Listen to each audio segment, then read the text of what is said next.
Hey guys, Mr. Pokke here, back with another video. Today we are going to be exploring a new series that I'm going to be calling it as the CN Rerun Review series, because after doing a poll yesterday with more than 7,300 votes as of the time of recording this video, I have received overwhelming response as to whether players should pull for her during her rerun, right? Because this is going to be our very first Honkai Star Rail rerun banner, so I'm pretty sure some of you guys are quite interested to know whether should we still pull for Seele, especially considering that she has been with us ever since 1.0. So I'll be briefly explaining her pull value, her endgame viability, the comparisons between our current DPS, eidolons and signature lightcones, and hopefully I wrap this up within 20 minutes, 15 to 20 minutes, so that you guys wouldn't hear me ramble on and on, right? After watching this video, let me know in the comments what you guys think of this format. Is there any changes? Please let me know so that I can constantly improve and update on this content for you guys. So without further ado, let's get into today's content.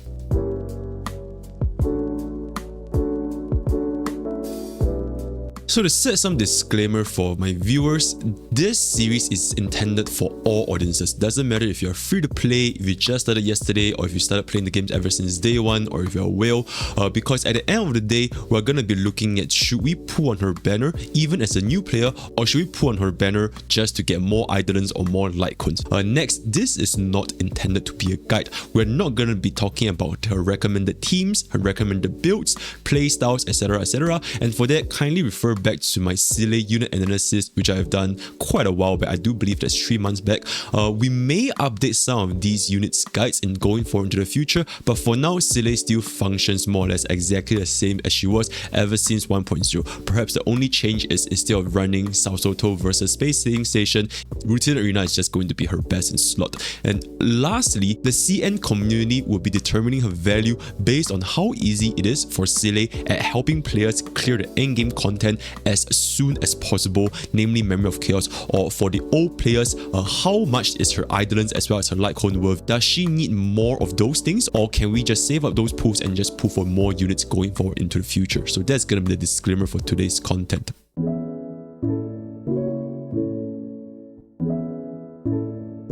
So just talking about her overview very roughly, Seele is meant to be a hyper carry, as everyone knows by now. She's the only hunt unit that doesn't have the weakness to mobs because of her resurgence abilities, right? She clears mobs and triggers resurgence, generating some speed buff as well as refunding energy, and then focusing on her massive single target damage with her ultimate or skill onto the main target. So this is essentially how we operate Seele. Another unique trait about her is that she is a very fast hyper carry. In fact, she is our fastest hyper carry, not just from the base speed, but she also gains increased speed from her skills as well as basic attack's action value advance, which might trigger more than you think, since we do use our basic attack with Seele quite frequently to get rid of the mobs. Now, one good thing about this is that because we are fast on Seele, we are going to be able to deal damage before other units, not just in comparison to like Imbibitor, Lunae or Blade, even against enemies. And the saying just goes like this: if you strike the unit first and they die, then you essentially take no damage because the enemy is already defeated.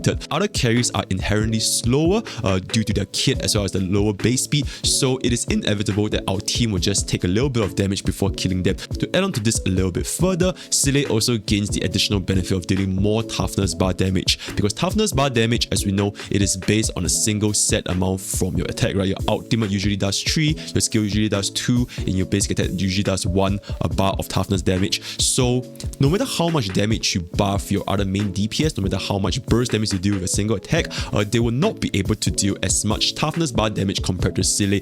Now, another thing that we need to take a look at in Seele's overview is that she is quite reliant on her support, as with any other hyper carry, both in terms of buffers as well as debuffers. One good thing is that our resurgence does maintain the buff stacks during resurgence, so when we kill a mob and then we kill a next mob, the entire time only counts for a single turn of a buff duration, so that it is definitely not wasted even with to kill multiple mobs. Another thing to note is that Seele, as a hyper carry, she would not be able to transition into a sub DPS or a supportive DPS very easily compared to the likes of some, for example, Kafka, Topaz, or even to a certain extent Blade, because they are generally cheap to raise. They generally have some sort of enabling abilities that can enable our other DPS to deal more damage, but not for Seele, right? Unless we're going to be building some sort of skill point generator Seele, but I digress. And one last thing about her overview is in terms of her investment requirement. If Seele is unable to kill mobs due to the lack of damage, the lack of crit, the lack of buffs, then she cannot proc Resurgence. And if Seele cannot proc Resurgence, then this will drastically reduce her damage output, because that's one of the main point of using Seele, right? You quickly kill all of the mobs and then just focus all of your attack on a single boss target. If the Resurgence is not triggered and the mob is still there standing, she needs to wait one entire turn again just to kill the remaining mob, which will result in you taking more damage. Your buff might expire sooner, and it's just not going to be good for you. So generally speaking, Seele really wants to trigger her Resurgence, and this can only be achieved consistently if our Seele has very good relics. Not say super good, but at least above average, right? Without high crit values, this also impacts our burst damage, right? So not just for Resurgence, but our ultimate, our skills on the main target, like the boss itself, it's also going to deal less damage. So just imagine this, right? You're trying to deal like a ton of damage, you stack up all of your Bronya's buffs, Tingyun's buffs, Pela's debuffs, and then you let go of your Seele's ultimate only for her to miss the crit because her crit rate is only at 50%, right? So that's why CM believes that the investment requirement for Seele is pretty high. And then just a little bit of a comparison over here. Kafka, she is an attack/speed unit. Blade uses HP/crit ratio. Jingliu uses speed/crit damage. Seele is just like almost every other attack hyper carry, right? Such as Jingyuan, Weld, Imbibitor Lune. She wants attack and crit ratio so that she has to share her gears with other units, and you're going to be using both, for example, Imbibitor Lune and Seele at the same time. You have to go ahead and find another set of attack/speed gears, whereas you would not face this issue if you were to be, for example, running Blade on the first half or Jingliu on the first half and then Imbibitor on the second half.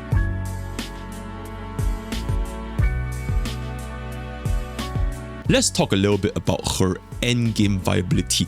There's three main things to consider over here. Number one being the mono quantum's efficiency. What I mean by efficiency is basically her resource efficiency. This unfortunately only affects players with Silver Wolf, right? But then again, when Silver Wolf reruns in the future, you could consider pulling for her if you're going to be pulling for Seele, right? But assuming that players have Silver Wolf, mono quantum right now is by far the most resource efficient team comp.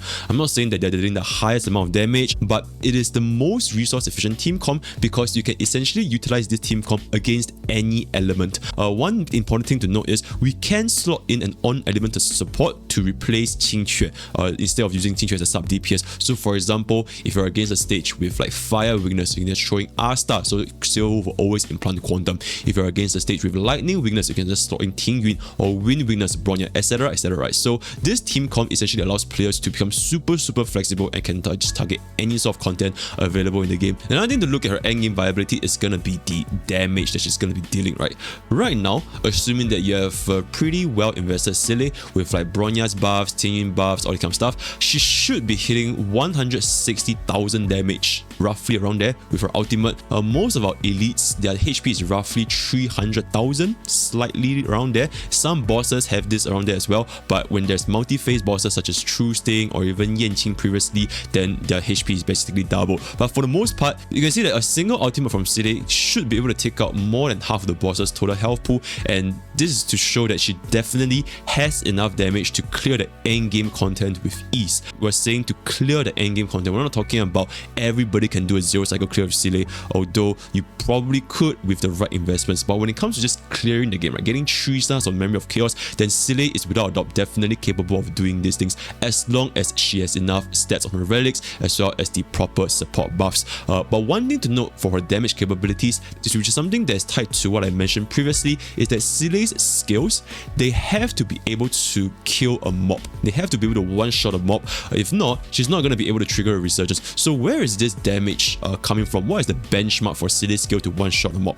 Well, if you just take a look at roughly the mobs HP we have in the game, most mobs in the game have roughly above 30,000 HP, slightly around 40,000, and the only few mobs that has less than 30,000 HP is gonna be the Revive Soldier, but unfortunately cannot trigger Seele's Resurgence because it does have Revive, right? So for the most part, if our player can hit 40,000 damage with Seele's skill, then it should be in a very clear territory. And note that this 40,000 is not just with Seele Seele alone, right? You do want to pair up with Ting Yun, with Bronya, or some sort of debuff for like Sailwolf and Pella. Then she can very easily hit this 40,000 damage needed to one-shot a mob. And lastly, just a little bit of a potential counters. All DPS will face some kind of counters, not just Seele, right? For example, in Bibitu Lune, his counter is just eventually in the future, if they were to release some sort of enemy that can drain your skill points, or Blade, for example, in the future, enemy release some sort of content that can prevent you from getting healed, or Kafka in the future when the enemy have some sort of self-cleansing ability, right? So all DPS in the game, they'll inevitably have some counter. So this is not just for Seele. For Seele's counter, right, Seele's weakness is that she will face a lot of issues when dealing with enemies with revives, or essentially multiple high health pool elites. More than 2, right? More than 2. Because currently, 2 elites is still more or less manageable. You just buff your Seele super high and let Seele kill one of the elite extremely fast, and then the remaining elites shouldn't be that much of a problem. Going forward into the future, if MiHoYo starts to release like 3 elites, 4 elites, or even 5 elites, because who's stopping them from releasing 5 elites, right? When that happens, then Seele's usage is definitely gonna suffer quite considerably, because she essentially cannot trigger her resurgence whatsoever until one of the elites die, and that's gonna be very problematic.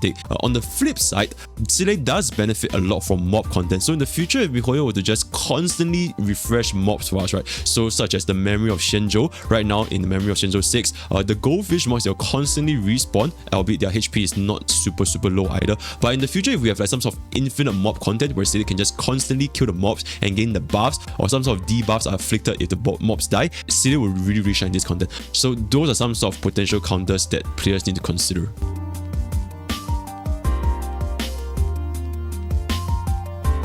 Day 1 players are considering, should we pull for more of Seele's Eidolons? Should we pull for Seele's Lightcone if I haven't gotten Seele's Lightcone, right? So here are the considerations. Between E1 to E6, CN believes that Seele's Eidolon 1 and Eidolon 2 is really not that great. Her best Eidolon is actually Eidolon 4. And now here's the rough explanation. Eidolon 1 is really awkward to trigger just because you can only trigger this condition when the enemy is less than 80% HP, right? So as long as the enemy is above 80% HP, you're not able to get this 15% crit rate. Well, an alternative would just be increasing Seele's crit rate and just get Fu Xuan's E1 instead, which is a permanent 30% crit damage for the most part, because you're always gonna have Fu Xuan's filled up anyways. So there's an alternative. Seele's E2, if Seele doesn't have a signature Lightcone, then E2's value falls off by quite a lot. Seele's entire purpose of E2 is to make sure that she hits 160 speed and above without using any sort of like speed boots or speed subsets, which allows us to fully trigger in the Night Lightcone. So for players who already own an in the Night Lightcone previously, and you haven't gotten Seele's E2 and you want to just gain the full benefits from this E2, then again, CN also thinks that this Lightcone does have some drawbacks, and here are some of the considerations, right? So one of it is being, if your Seele is really fast because of E2, then it's inevitably going to lead to your buff expiring sooner, right? Because now that she's faster, unless your support is able to keep up with Seele, the buff is inevitably going to last slower. So one very good example, Ting Yun's attack buff. Usually if Ting Yun and Seele are on the same speed, right, maybe like 134, then Ting Yun should be able to keep Seele topped out consistently. But now that Seele has her E2, and now she's going to be approaching 160 speed, then Ting Yun needs to catch up. Otherwise, we may need to spend a lot of skill points on Ting Yun herself, and that's not something that we want to use unless you're okay with running into skill point issues, right? So that's something to consider. And also, secondly, there may be some sort of speed tuning issues, right? Because if Seele is now extremely fast, it means that she's not going to be going faster than her buffers or debuffers, right? So imagine if you want Seele to use her ultimate, use her skill, but now she doesn't have any of Bronya's buffs, she doesn't have any of Pella's debuffs or Seo's debuffs, then she's going to deal a lot less damage, and she has to just inevitably wait for the next turn before she can unleash all of these damage. So something to consider. Now, Seele's E4 is actually a really good Eidolon based on the CN community, because this synchronizes with Seele's role, right? Her role is she's really good at killing mobs, and once she kills the mob, she gains energy back, right? She gains back 10 energy per kill, 30 energy when using a skill, and she can charge up her ultimate pretty frequently if we kill a lot of mobs. So E4 directly helps us to just gain even more energy when killing mobs, so this will allow us to charge up our ultimate even faster. So for those whales who are considering of getting like multiple Eidolons for Seele, E4 is actually a really good stopping point, because not only does does it help you improve your player experience when playing her in like Memory of Chaos, it also helps with your like even daily tasks, right? Like overall farming or Cinematic Universe. She's gonna be able to deal her ultimate a lot more frequently. So something for players to keep in mind if they really want like the most quality of life Eidolon on Seele. E6 has really excellent damage multiplier. Essentially, it acts like a Natasha or Team's additional damage, right? Or any enemy that hits the enemy target is gonna trigger this additional damage based on Seele's ultimate. But one drawback is that this additional damage based on Seele's ultimate damage, it is tied to Seele's buffs. So the moment Seele loses the buffs, right? If she loses Ting Yun's damage buff, Ting Yun's attack buff, or Bronya's damage buff, all these kind of buffs, if she loses them, then the ultimate's damage will also be lost, right? Her E6 damage will also be lost. So this is something that players need to consider. In summary, Seele is perfectly fine at Eidolon 0. Eidolon 2 is really good if players already got her signature light cone. Then Eidolon 4 is gonna provide Seele the best quality of life improvement. So that is roughly it for Seele's Eidolons. Now moving on to her light cone. Should players get the light cone, or more importantly, should players get Seele's in the night light cone if they already own an S5 cruising in the Stellar Sea, which is Herda Shop's light cone, right? So the answer is very simple. If your Seele is at Eidolon 0 or Eidolon 1 even, and you have been using the S5 cruising in the Stellar Sea ever since then there is no reason to get it. You don't have to get in the night light cone. But if your Seele is at Eidolon 2 and above, then players can get the in the night light cone. So here is some damage comparisons with Bronya and Ting Yun buffing Seele, and S5 cruising, which gives us, let's just say the assumption is 24% crit rate and 40% attack. The 24% crit rate is essentially having half of the uptime from the second half of cruising and Stellar Sea's effect, right? So 24% crit rate and 40% attack percentage compared to an S1 in the night light cone with 5 stacks. Note that this is 5 stacks, not 6 stacks, and I'll explain why we are considering this at 5 stacks. Between these two comparisons, there is close to zero difference. It is very marginal, maybe like 1 to 2% between cruising and in the night light cone, right? So it's super small. Then even if we consider the worst case scenario, right? The worst case scenario being Seele only getting the 16% crit rate and the attack percentage buff is only at 20%, it is still a 90% damage output compared to S1 in the night. One thing to note is that normally Seele can very easily maintain 100% uptime on Herda's attack percentage buff due to her utility, her usage as a mob clearing unit, right? So she should be able to clear all those mobs very easily and stack up the 40% attack buff. Now, why did CN community only consider Seele's light cone at 5 stacks at E0 instead of 6 stacks? Because without Eidolon 2, Seele with a skill with no speed subs is at 143.75 speed, right? From just a skill. With 3 speed subs, then Seele can hit 150 speed, which is why 3 speed subs should be still relatively doable, right? So we can hit 5 stacks of in the night light cone. But if we want to hit 6 stacks of in the night light cone, we need to have an additional 5 speed subs, and this speed subs could have otherwise been translated into crit values, which is a permanent damage increase for the most part, right? It does not provide as much value to sacrifice so much crit ratio just for the sake of achieving 6 stacks, which isn't even a permanent attack buff that buffs all of your attacks, right? It's the only buff to your skills, your ultimate damage, whereas crit values is permanent and affects everybody. Some players at this point might also say, okay, but extra speed also means extra turns. Note that an additional 10 speed from 150 to 160, it only results in 1 extra turn after 10 actions. So unless you're playing a fight that lasts like more than 10 actions, the difference is really negligible, and the extra action really wouldn't be important. It wouldn't even be felt unless you go beyond 10 cycles, right? And then furthermore, factoring in Bronya, Resurgence, and Ultimate, Seele can easily deal the damage required without hitting 6 stacks, or rather 160 speed, right? Seele, for the most part, she still wants to stick with attack boots. I won't go into this too much. If you want to know Seele, should she use attack or speed boots, kindly check out my CN analysis on Seele back in the past, right?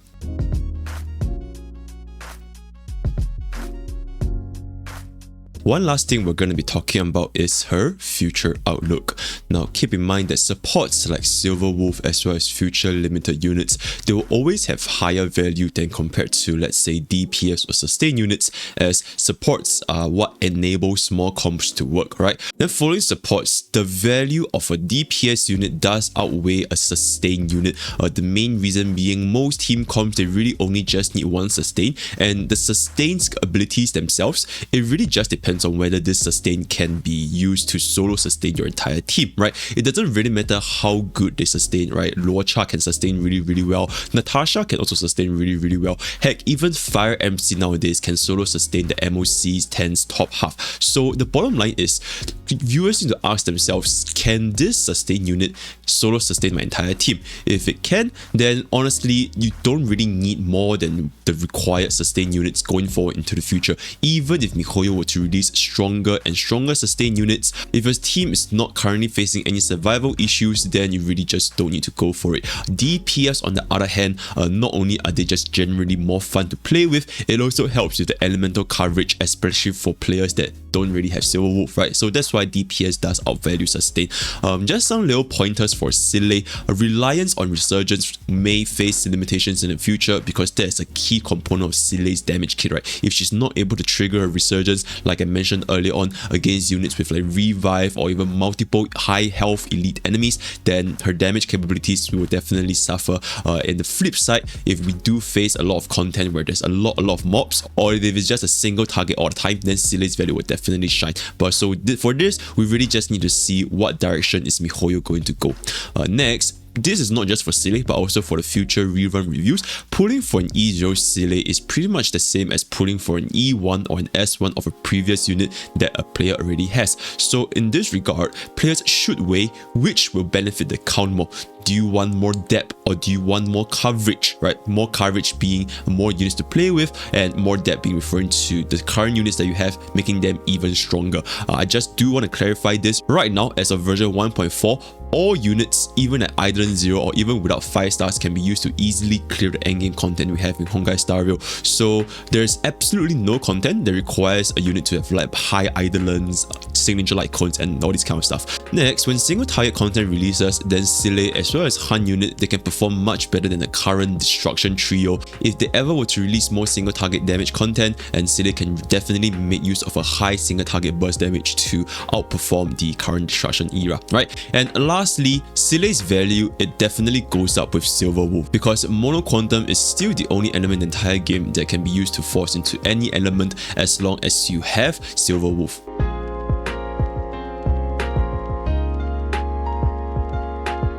In conclusion, Seele was and still is an amazing hyper carry despite having gone through the past 4 patches, and now very soon we're going to be going to the 5th patch in a few weeks, right? So that being said, Seele does face some serious competition because, like it or not, the destruction era with their multi-target abilities, ease of usage, and relatively easier relic requirements makes it easier for players to invest and make them perform within their team, right? Units like Kafka and Topaz, they also fill a niche of a sub DPS to pave way for future main DPS, which is something that Seele cannot adapt to, right? Seele is essentially always going to be a hyper carry for the most part. So between the current 3 banners that Seele is going to be reran on, which is between Jingliu, Seele, and Topaz, here is basically the summary, right?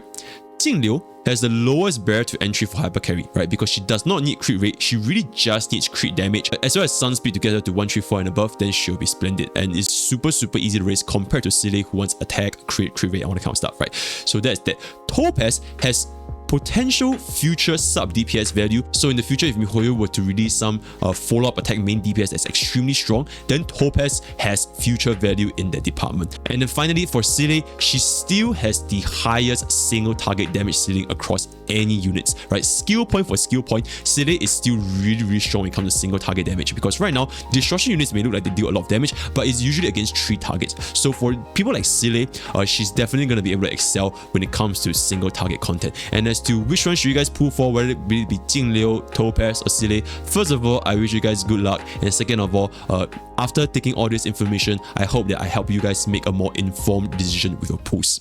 And with that, we've come to the end of our very first episode of Rerun Reviews. Let me know in the comments what you guys think of this format. Do you guys want to see some changes? Because this is technically this very first video, right? So we're definitely going to make some changes along the way. If you guys want to engage in further discussions, feel free to check out my Discord, Pokke's Village, where we have a very active community talking about Honkai Star Rail on a daily basis. If you guys want to check out my stream, that's going to be twitch.tv/MrPokke. I stream 3 times a week right now, and I'll be definitely streaming my Topaz pulls as well as her performance this coming Friday. That's all I have for today. Wish you guys all the best for Jingliu, Seele, or Topaz pulls, and I'll see you guys next time. Take care.